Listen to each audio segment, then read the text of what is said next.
on my way home to Ontario from Ohio. Kind of a crappy night last night. I think it was one of those nights where you just had to shrug your shoulders and say, let's not repeat that. Just nothing seemed to go right. All the horses seemed flat. And as I said, the only one that really made a face like a racehorse last night, I'll give Coupe de Ville the benefit of the doubt because I know what was bothering her. But really, the qualifier was the only one that looked reasonably good. Like I said, you just got to shrug your shoulders and turn the page and move on. I'll tell you, going with all the babies today and getting to know Jason Merriman a little bit better and getting to train LD's Patrick in the race bike today certainly made my day. The babies were really, really good. Yeah, the pacers galloped, but they did their work right on the track. They didn't pace, but they didn't do anything wrong. They turned, they listened, they did everything they were asked, and we'll get them gated up in the next week or so. Jason had asked me when I was leaving, hey, when do you guys usually gate them? I said, anytime. Throw the hobbles on them, get them pacing. But very happy with the work ethic in the horses. None of them are looking to get off the track or get out of their work.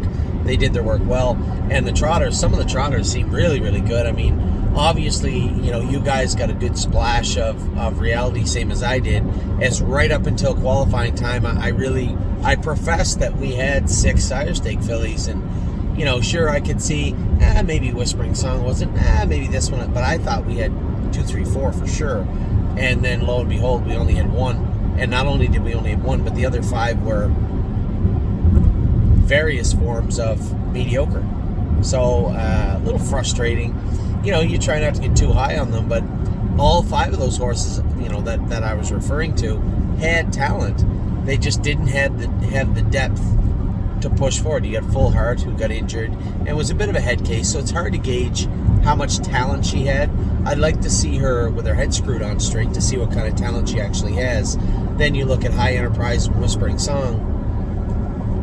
I think it's easy just to blame Enterprise, but at the end of the day, they both seem to act the same. They both seem like maybe their gas tank was a little shallow, but I could be wrong. Hopefully we turn out High Enterprise and she comes back good. And then obviously Swinging Senorita was sensational this year, and even Coupe.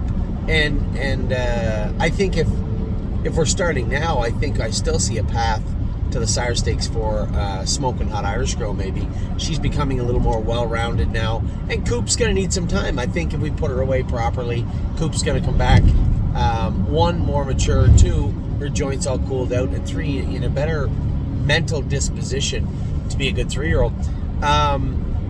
So as I said, those horses, very happy with them today and the way they went. A couple of horses caught my eye. Prince Charmer looked great. The fillies, all the trotters, I didn't have any issues with any of them. They were even actually really reasonable in the burn for only learning a lot of this for the first time.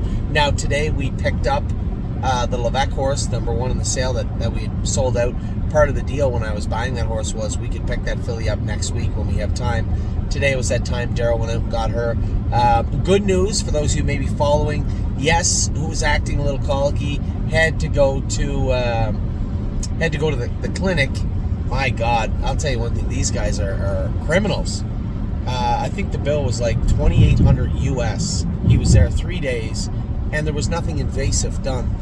I hate sending horses to, I blame the small animal people to continue to pay these people through the nose, and there is no possible way on earth what they did to Yes would constitute a $2,800 bill. It is absolutely impossible. Now, I guess the other flip side of that is the horse is okay, because those colic issues can turn really bad really, really, really quickly. And a lot of those issues are, if you do happen to save the horse, it's very hard to reverse that. You saw Grace, who didn't have to go to the university, who was treated, I believe, by our veterinarian and recovered. You saw that filly. Still, her blood work was screwed up for 3, 4, 5 weeks. I'm not really positive if she ever came back to 100%. There's a voice in my head that says, yeah, she did. But there's also that voice that says, no, she hasn't been the same.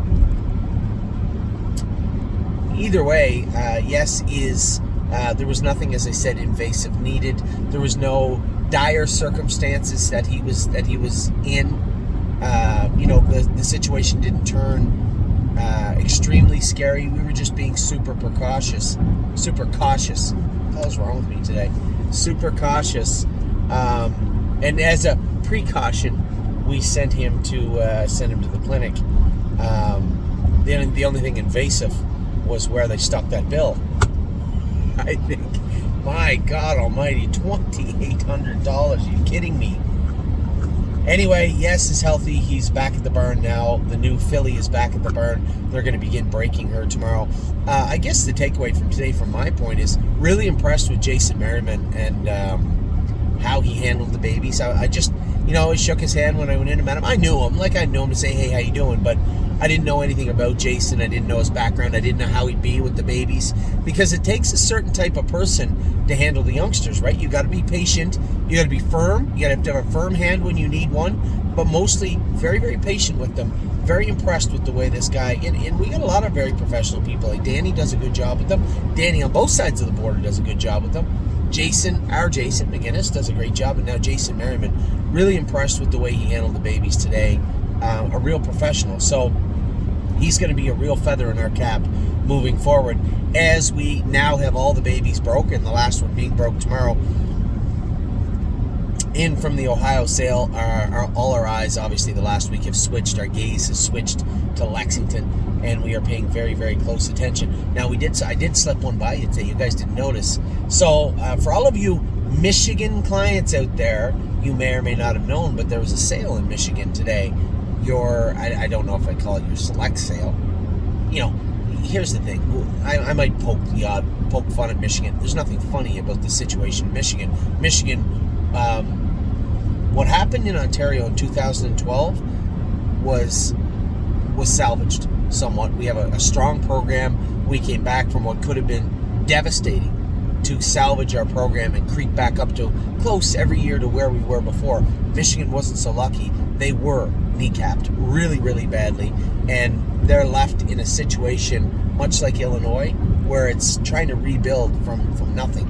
The obscure sires out there, weak or older bloodlines. It's a real regional staking program. There's nothing wrong with that. It's great to see Michigan start to rebuild. And I got looking at the finals this year. They actually raced for very good money throughout the year, quietly at the fairs and into their staking program finals in Northville. So very, very optimistic about Michigan moving forward. All you'd really need is a stronger economy and a government and a governor and government that is favorable and looks upon horse racing in a favorable eye line.